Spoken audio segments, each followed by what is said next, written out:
Mardi 9 juillet 2024, mesdames et messieurs, bonjour et bienvenue à la revue de quelques titres de journaux parus au Bénin. Ce matin sur Actu Bénin Plus, nous commençons par le quotidien Le Meilleur, BPC 2024 au Bénin, 73,114% de taux d'admissibilité au plan national contre 69,21% en 2023.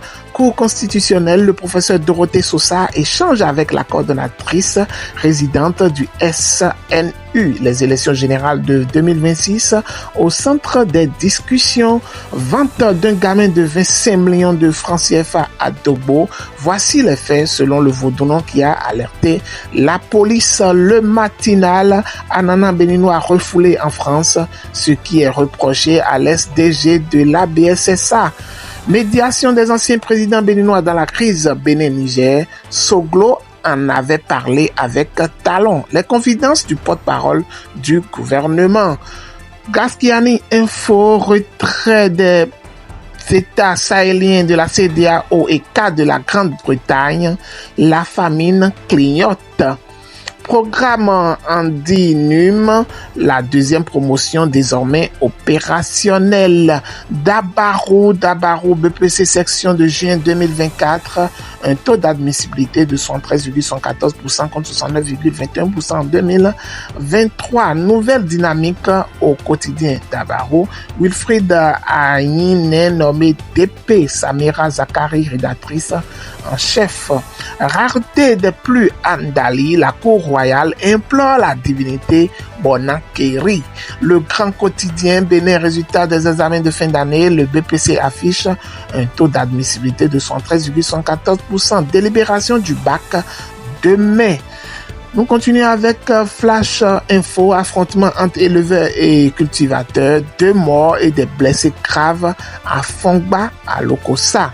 Deuxième édition de la fête annuelle de l'ONG Tout Taureau, les natifs du signe Taureau, nés entre le 21 avril et le 20 mai, en fête samedi dernier. Matin libre, CEDEAO, 65e session ordinaire de la conférence des chefs d'État.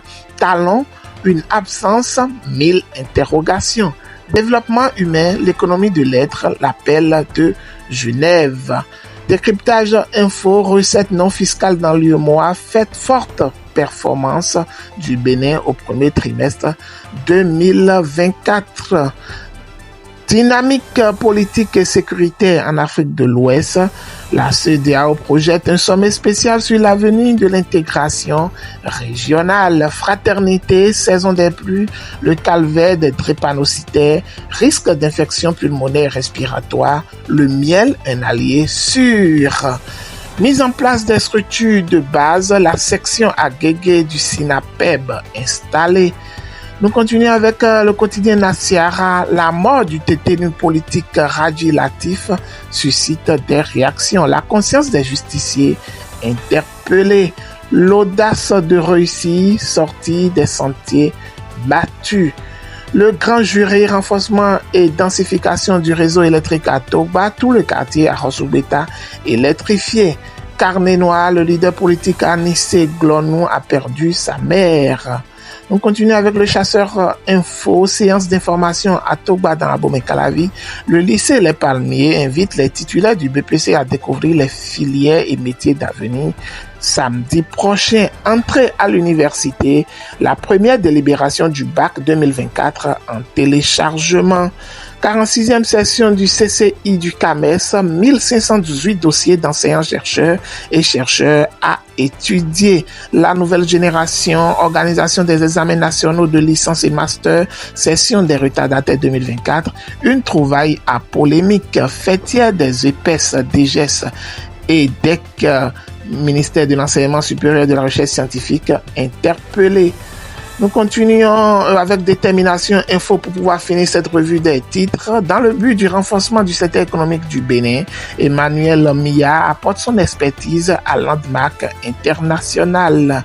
En prélude à l'édition 2024 de la Journée internationale des coopératives, le recteur Barthélémy Biao de l'UADC était face à la presse nationale. Après 38 mois de privation de liberté pour des raisons politiques, Thibaut Oku porté en triomphe par ses fans à Apapa.